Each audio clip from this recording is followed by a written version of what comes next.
I'm embarrassed all the time. I think everything is so embarrassing. It was like And for it me, really, it like, was really applies I was very much of a quiet kid, so I didn't socialize with a lot of people. So Like, I just want to quiet my mind and just like live instead of overthinking. holding on to the past, and just by like letting it go, since it could really like haunt you by just ruining. You are listening to Farewell, the Eulogy Project podcast.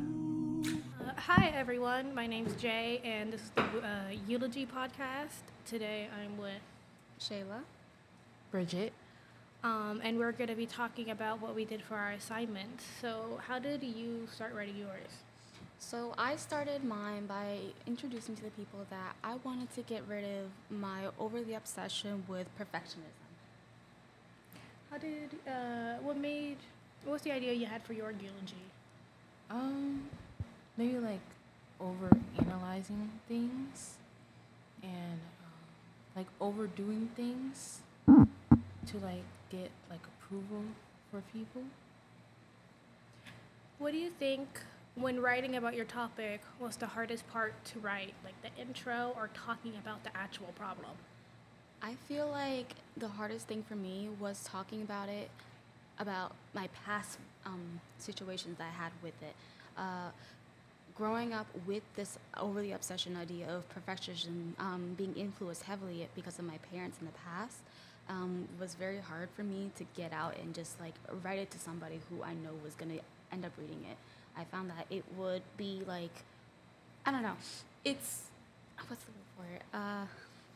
I was feeling pressured to feel like I had to open up to somebody, especially because, you know, it's a teacher, it's a student, maybe it's somebody like, you know, in the staff that's listening to this. I didn't really want to converse this kind of information at the time, but as I started to get writing it, I kind of just let it all out. Did you feel a similar way, or was your experience different when writing your eulogy? I think I felt a similar way because it took me like actually realizing that I overanalyze stuff and accept it, and when I overanalyze stuff is usually when it's an assignment or like trying to get like a good grade or like seeing that someone got a better grade than me and I didn't do as good as that person. So is your eulogy more about overthinking academically or in general? I think it's in general because since I'm quiet or like not like reserved, I don't put myself in like positions where I'm in like a social setting or I don't do as much activities as someone my age would. Do you feel like you are as much of a perfectionist now as you were when you were younger? I feel like my perfectionism has greatly increased over the past years. As I am leaving high school soon, I realize that I want nothing but the best for myself, and I always want people to see that I'm always gonna want to achieve that greatness perfect the first try. And all the times when I don't get the results I want, it stresses me out, and it has a really big toll on my mental state. So it makes me want to try even harder, which constantly continues and continues and continues. And the pressure and the thought of not being what people expect me to be just makes my life even more stressful, because I'm so busy focused on what other people need to think of me than what I need to think about myself. That seems like a common feeling because this is the second podcast I did for this. One of the other people I was with talked about perfectionism and felt similarly in the overwhelming feeling and how they felt a need to do certain things or to be certain things. So it's common in the feeling, but do you feel like like the perfectionism has gotten worse, or do you feel like you can manage it better? I feel like it has gotten worse, but I feel like I'm more self-aware of how greatly my perfectionism is. Like, as an example, during school and stuff like that, I'm always looking to get the best grades. And I'll be honest, during this school year, it has not been my best between freshmen, sophomore years, and all that, right? This was one of my worst years, and I'll be honest on that. And it took a toll really big on my mental, where the fact that I wouldn't talk to people like that, I would greatly distance myself. I was very quiet in class because I wasn't seeing the results that I wanted. And I knew that people expect a lot from me because they see me as this one image throughout their whole life. So it's like both the pressure of, me wanting to do good and then people expecting me to do good. So it's like I have two things, one on one side, one on the other. So it's a little difficult for me to manage how I can handle the situation. So yes, it still takes a toll on me. Yes, it has gotten worse because I don't know. I guess maybe I've just, as I'm getting older, things are a lot on my plate. I'm tired more. I don't have the energy like I used to. But I am more self-aware of when I'm overachieving myself. How about you? Do you feel in a similar way that when it comes to overthinking that it's either gotten worse in high school, or do you feel like you manage it better? I think it got worse in high school because there's more like workload and more responsibility, and since like you're in high school and you're going to be an adult, they expect you to like do the work and make it on the due date, and it also like messed me up mentally too because I feel so burnt out at times, and I also like get quiet and also don't talk to my family as much about it because I feel so burnt out. Sorry. Also, I don't make time to make friends or like socialize with people because I'm so like set on doing work and so set on just making like good grades. Even if my parents like don't push me to do that and they're understanding, but like I just don't want like bad grades or like a bad image on me. So when you went ahead and started writing, do you feel like the feelings that you've been sharing on this podcast, you've been putting into the writing that you've done so far? So do you feel like with either like your perfectionism or overthinking, you showed the process and how it has affected you to let it go in your eulogy? Do you feel like you've shown that in a good way? I feel like in my writing, I think I have expressed how bad my perfectionism is, but I feel like when it came to the writing, I get a little more vague with how I write things because I'm personally a person who likes to verbally talk. I like to speak with my voice, my real voice. So when I'm out there writing and typing, Certified yapper. What? You're a certified yapper.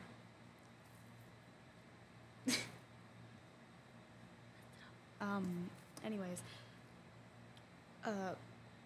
but so I like to talk, but I do like to write too. Don't get me wrong. I love to write sometimes, especially when it's topics that I know I'm interested in. But sensitive topics like this, where it kind of puts me out on the spot, it's kind of harder for me to express what's going on in my mind than for me to just spat out say it.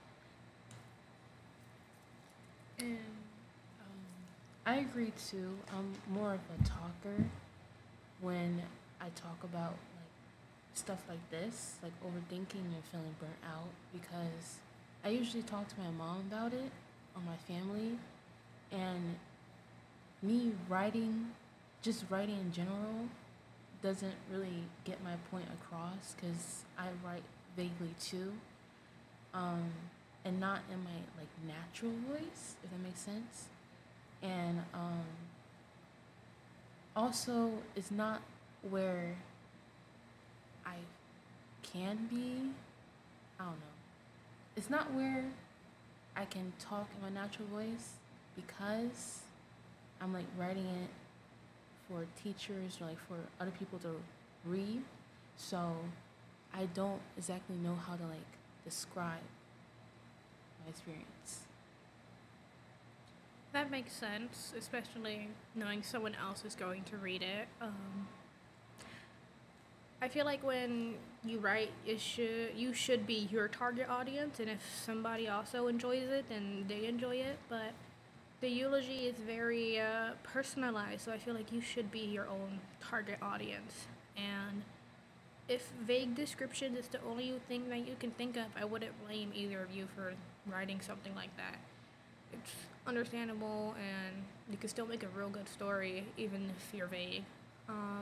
Do you feel like your eulogy has gone good so far? Like you're at a decent enough place? Yeah, I feel like I'm at a decent enough pace. I'm halfway through my eulogy, which is good. Um, I feel like I have a lot of details, a lot of past history and relations that I'm adding into the story so that I could get that point across while still being vague at the same time.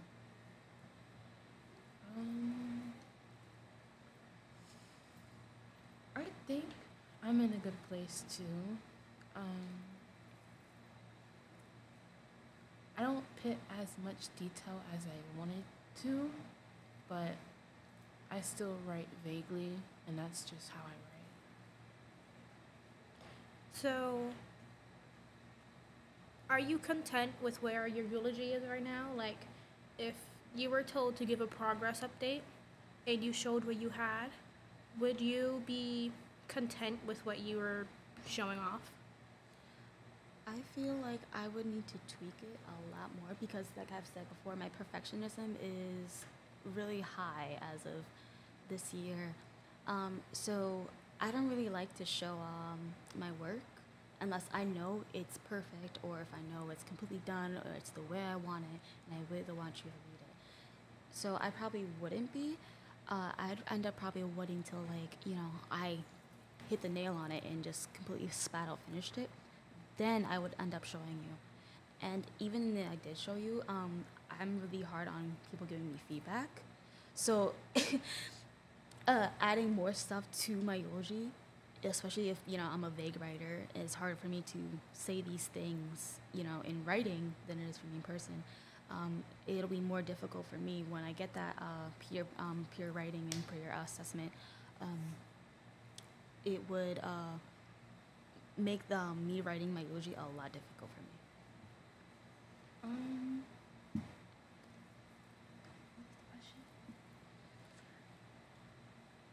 Do you feel like if someone asked to see your eulogy right now, you would feel content with what you have? Yeah, I would. And I wouldn't mind getting feedback on what I have now so I can improve it later on. Also, I would like a second opinion on it. Even if I show my family it, it would be better if I had a second opinion, like a peer opinion, so I know what to fix. Or Yeah, I agree with that. I like having people read over my work before I submit it too. All right, last question before we wrap up this podcast right now. What do you think was the easiest part of your eulogy? I feel like the introduction was actually the hardest part for me because you're out there starting off what you're going to say to both your teacher, your peers, maybe even if the principal if they reads it, right? But writing the introduction can be a very heavy toll on you because you're trying to find out the words to say, how to start it, how do you express these feelings that you've had for a long time, built up in you, and then to write it out to somebody who's just not reading it and to make them understand what you're thinking and how your mindset is. So I feel like the introduction is one of the difficult parts of writing the eulogy because once you get that introduction, it's like free flow. You got the words, you're going, but it's the introduction that stumps you first. So once you get past the introduction, you think you're just free flying? Is it easier for you? Yes. So what was the easiest part for you in the eulogy? The ending, because it's where I accept my like thing that I need to get over with and say goodbye to, and I'm just letting it go.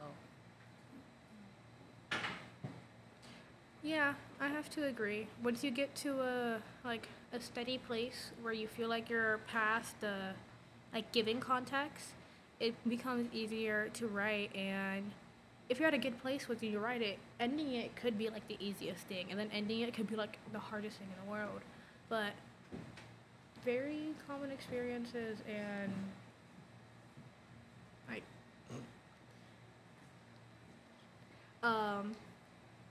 I agree with what you said, and that was our last question. So hardest was the beginning, and then everything else came after that pretty easy.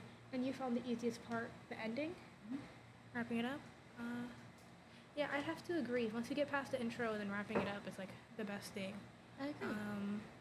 And that's it for the Eulogy podcast. Do either of you have questions you would like to say, or anything about your eulogy that you would say? Oh, the question Scott told us to answer.